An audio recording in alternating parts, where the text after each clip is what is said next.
तिगाड़ा काम बिगाड़ा। तीन बहुओं के रवैये से सासू माँ बहुत परेशान थी। दरअसल बात ये थी कि तीनों बहुओं में किसी बात को लेकर अनबन हो गई थी। तब से ही तीनों एक दूसरे से मुंह फुलाए रहती थी। ना कोई सीधे मुंह किसी से बात करती, ना किसी का कहना मानती। पड़ोसी भी इस बात को जानते थे और जाने कैसे कैसे बातें भी करते।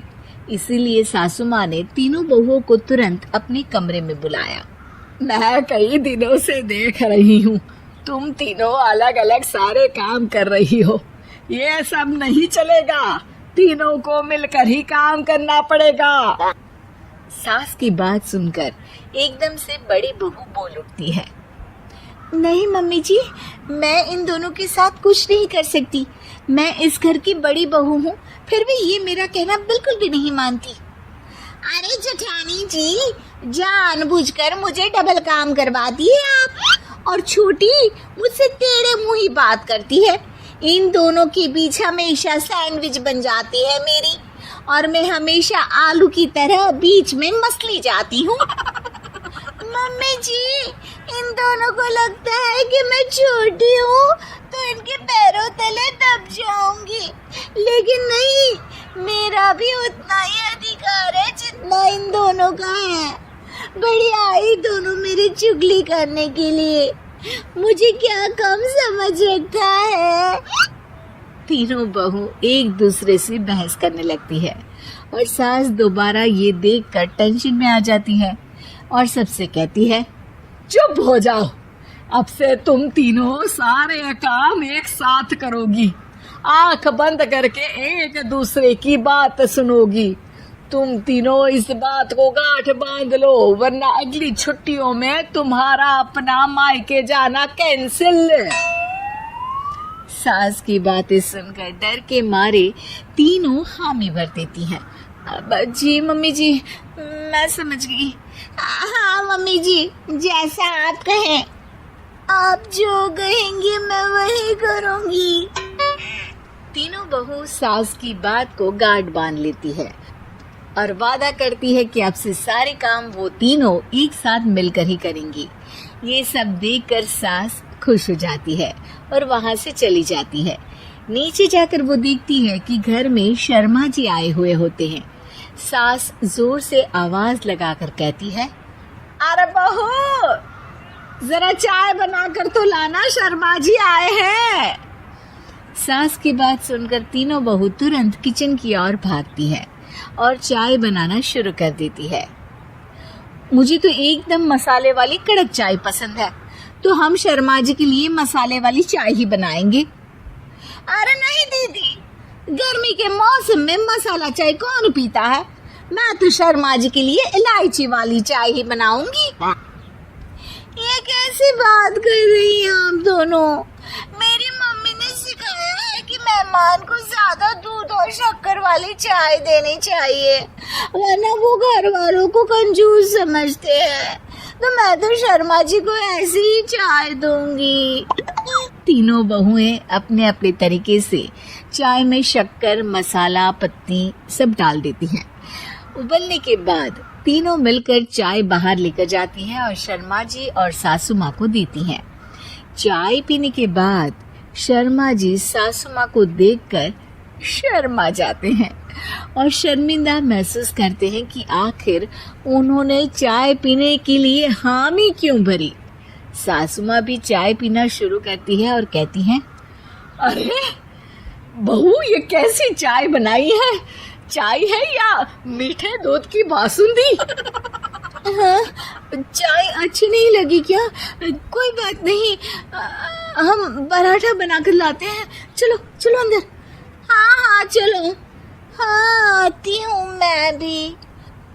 नहीं नहीं, मेरा पेट चाय नहीं चौपट कर दिया वही काफी है, पराठे से पोपट नहीं करवाना। मैं तो चलता हूँ। शर्मा जी चुपचाप पतली गली से निकल जाते हैं। अगले दिन सास बहुओं से कहती है, अरे बहू, जाओ जाके ऊपर के गेस्ट हाउस की सफाई कर दो। कल हमारे यहाँ मेरे दूर के रिश्तेदार आने वाले हैं, तो पूरे कमरे को चमका देना, समझी? तीनों बहू सास की बात को मानकर ऊपर सफाई करने चली जाती है और तीनों कमरे की सफाई चालू कर देती है। बड़ी बहू मकड़ी के जाले साफ करती है तो बीच वाली झाड़ू लगाना और छोटी वाली सर्फ डालकर जमीन धोना शुरू कर देती है। अरे दीदी जेठानी जी, अभी मैंने पूरी फर्श धोई और अब फिर से धूल नीचे गिरा रही हैं। और मछली जेठानी जी, आप बिना झाड़ू की धूल यहाँ छटक रही है। अरे तीनों को साफ करना है, एक साथ सफाई करते हैं ना।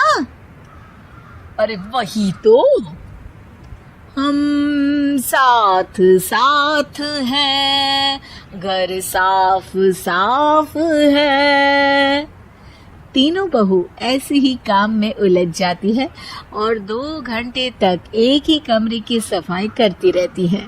बहुत देर से अपनी बहुओं को ना देखने के कारण सास ऊपर कमरे में उन्हें देखने जाती है, लेकिन कमरे में घुसते ही वो गीली फर्श पर फिसलने के कारण नीचे गिर जाती हैं। ओरे मोरे मैया, हड्डी मरोड़ के रख दी। आए मेरी तो कमर ही टूट गई रे। तीनों बहुएं सास को उठाती हैं और बिस्तर पर सुला देती है। अरे मेरे हाथ पैर दर्द कर रहे हैं, दबा दो आराम मिलेगा। हाँ जी माँ जी। अरे जी माँ जी माँ जी। और तीनों बहुएं एक साथ सास के हाथ को दबाना शुरू कर देती है। माँ की तो चीख ही निकल जाती है और नतीजा ये होता है कि सास के बचे हुए शरीर में भी दर्द उठ जाता है। हाय राम, ये क्या कर दिया तुम तीनों ने। अरे मेरी तो किस्मत ही फूटी है कि तुम जैसी बहुएं मुझे मिली। हे भगवान, पूरे शरीर में दर्द बढ़ गया है। अब तो पता नहीं कि चल भी पाऊंगी या नहीं। माफ करो, मुझे गलती हो गई मुझसे कि तुम तीनों को एक साथ काम करने के लिए बोला। सोचा था तीनों मिलके अच्छे से काम करेगी, लेकिन बड़े बुजुर्ग सही कहते थे कि 3 तिगाड़ा काम बिगाड़ा। तुम लोगों ने ये बात ना आज साबित करके दिखा दी। तुम तीनों को तो समझाना यानी मानो भैंस के आगे बीन बजाना है। तुम्हें अकेले अकेले काम करना है ना, तो अब से तुम अकेले ही अपना अपना काम करो। तीनों बहुएं वहां से जाने लगती है। अरे कहाँ जा रही हो? आप ही ने तो कहा कि अपना अपना काम करो, तो मुझे मुल्तानी मिट्टी लगानी है। अरे मुझे भी तो नेल पॉलिश लगानी है। मुझे ना मेहंदी लगानी है। सास अपना सर पीट लेती है और कहती है, अरे मुझे भी लगाना है कुछ। क्या माँ जी? क्या माँ जी? क्या माँ जी? तुम्हारे घर वालों को फोन तुम्हारी हरकतें बताने के लिए।